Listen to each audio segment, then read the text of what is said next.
Buenas, querido apreciado profesor.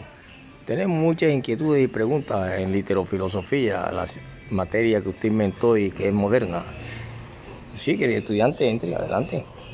¿Qué se les acontece? Bueno, profesor, lo que pasa es que nosotros estuvimos observando. Primero, hágame el favor, preséntese. Sí, profesor, yo estuve en las primeras clases suyas, ¿se acuerda?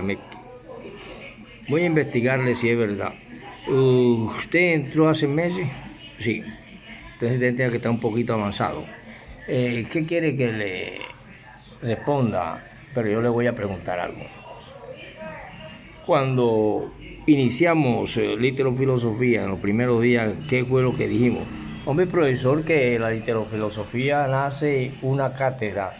Después que se analiza e investigamos acerca de cualquier palabra o hecho que sea erróneo, y de ahí nace una cátedra, porque aquí no hay verdad absoluta. Usted dijo, cuando nació la literofilosofía fue porque usted dijo que Caín era el padre de Adán, y también dijo que Adán era el padre de Caín. Entonces quedó esa cuestión ahí, dijimos que, ¿cómo así? Y entonces usted respondió que en la Biblia todo era posible. Ahí es donde nació la literofilosofía y nos acostumbramos a los errores, y que cada error exige, como la ciencia, exige investigar y buscar soluciones y buscar resultados. Y se utiliza la metodología, la investigación, la lógica, la dialéctica, una cantidad de cosas, profesor.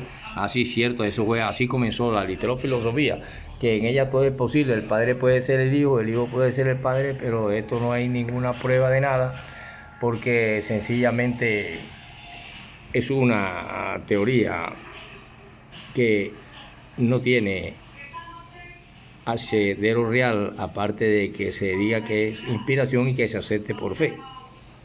Cuando nosotros terminológicamente vemos la palabra fe y unimos y vemos el significado de fe, y luego el significado de él, nos damos cuenta que fe no es lo que se dice, que la convicción de lo que se espera, ni nada de esas cosas, ni tiene que ver nada con positivismo, sencillamente porque la fe pertenece a un número en el alfabeto, y la E también, y cada una tiene un significado. Es decir, te puede decir F, A, B, C, D, E, F, puede ser Z letra, sin meter la H. Y la E vendría siendo A, B, C, D, E, la quinta letra, según el alfabeto griego, que es el que nos trae estas cuestiones de la cuestión cristiana en la época remota, y que por eso podríamos estudiar la cultura griega, quiénes eran, por qué los helenos. Y sí, profesor, eso era lo que queríamos. Bueno, ahora tendríamos que estudiar que los griegos tuvieron una historia, y que de ellos viene y también tiene diferentes significados la palabra democracia. Y también quiero que ninguno de ustedes ha notado que yo dije que Alejandro Magno, la cuestión del helenismo, era porque hubo una batalla conocida como la batalla de Marsala, y porque allá hay unas montañas que se llaman así, y que eso lo registran los libros de Primera y Segunda de Macabeo, y que otras Biblias no lo tienen, y que fue tan importante porque estos fueron los revolucionarios y patriotas para que no penetrara la invasión helénica con su cultura, porque ya anteriormente los griegos también ellos habían pisoteado a Israel, y lo habían pisoteado otros de esas tierras, y por lo tanto hay aquí algo que otras Biblias no tienen, que son esos dos libros, y que ahí se ve cómo ellos lo vencieron arrojándole piedras y peñones desde el cerro a los ejércitos helenos, o a los ejércitos griegos en una época cuando los macabeos, y que con Alejandro Magno, ustedes no notaron, yo dije medo persa, y estaba en esa época Ciro. Y los medos persas cuando se unen los medas y los persas. Entonces, esas cuestiones históricas nos van a decir que esta Grecia realmente tiene una historia. Y esa historia es muy importante que la analicemos porque el pueblo de habla griega fue migrando hacia el sur, allá por los albores del segundo milenio antes de Cristo, casi seguramente con una anterioridad al año 1900, y entró en la península que, andando el tiempo, habría de llamarse Grecia, fuese cual fuere el nivel de su cultura. Cuando su gente realizaron esta entrada, lo cierto es que a partir de entonces contribuyeron a configurar la técnica, lo que técnicamente podría decirse de avanzada, y que civilización del periodo de la Edad de Bronce, y que se suele denominar micénico allá entre 1400 y 1200, y que tuvo su centro principal en el Peloponeso. La parte sur de la Grecia continental tiene sitios como Micenas, Argos y Pilos, según el reciente desciframiento o el descifrar de aquellas escrituras silábicas, la cuestión sibelina, conocida por el nombre de lineal B. Y esto ha puesto en claro que al menos con los palacios, su lengua era una forma arcaica del griego, y ha sido un descubrimiento asombroso, pero sus implicaciones pueden fácilmente exagerarse. Por eso es que en el sur, o la parte sur de los Balcanes, había pasado por una larga edad de piedra y una también larga edad de bronce. Y cuando los griegos aparecieron en escena, lo que a su llegada sucediese no es desconocido. Solamente quedan escasos vestigios materiales, y estos nos permiten atribuir a aquellos emigrantes nada repentino, destello innovador.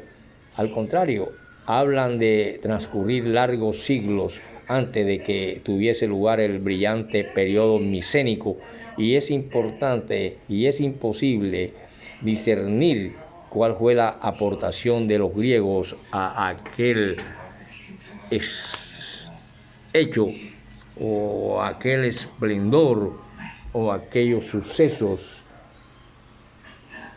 ¿Cuál podríamos llamar pregriegos?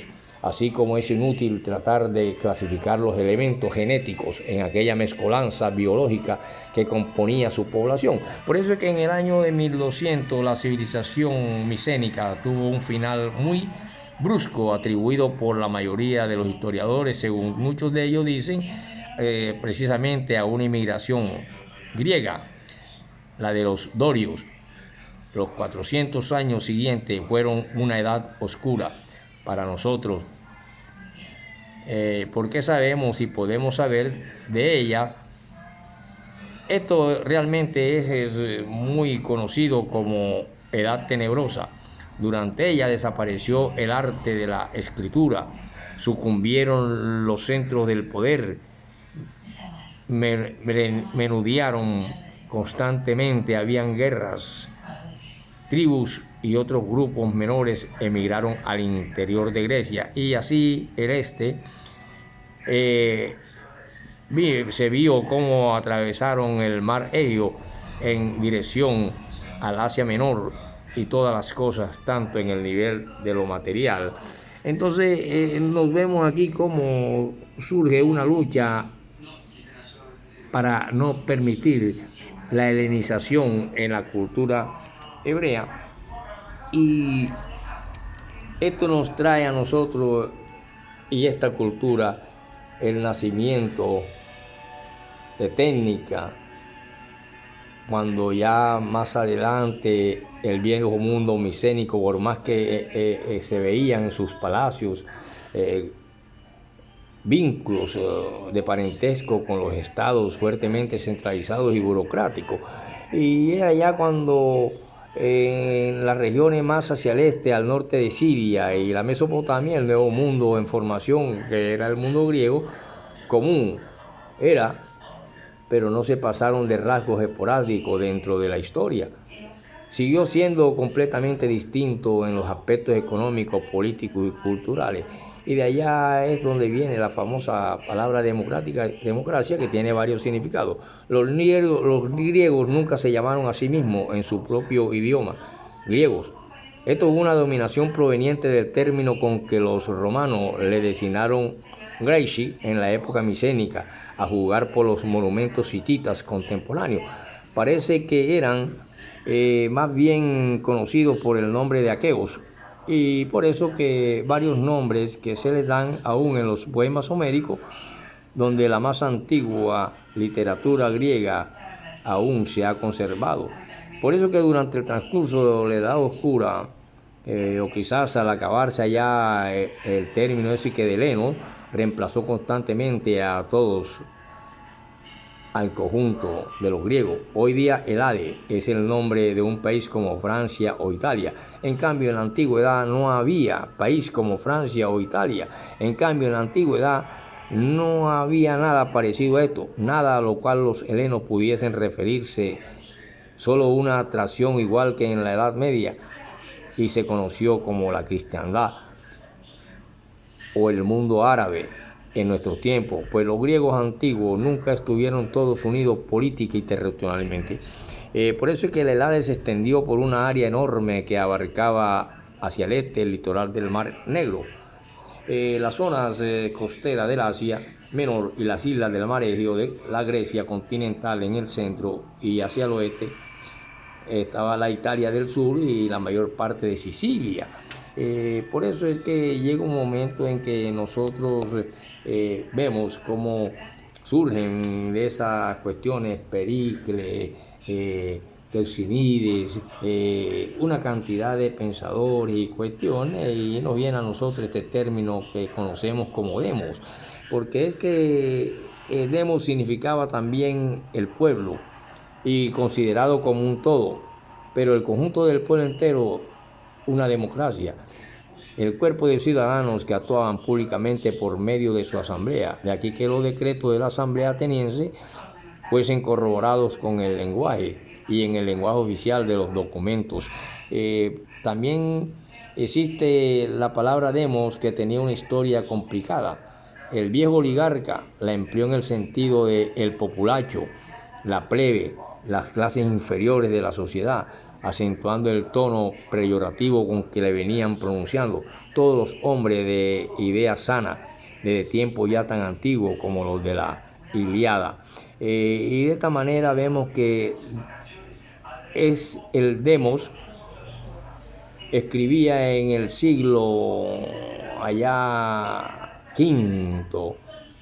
Había una panfletista al que cómoda y demasiado fácil se le consolidó el apelativo de el viejo oligarca, quien conducía las naves y presta al Estado su fuerza. Por eso es que la palabra demo tenía una historia complicada, y determinadas clases inferiores, plebe, populacho, etc. Y que esto tiene que ver con Demóstenes, un filósofo, pero realmente socialmente era esto, y por eso es que tenemos Biblias, por ejemplo, que no tienen a los macabeos y que no es de importancia, pero esos hombres venían siendo revolucionarios de aquella época y eran los patriotas de aquella época, y luchaban porque no penetraran otras culturas a esa tierra santa.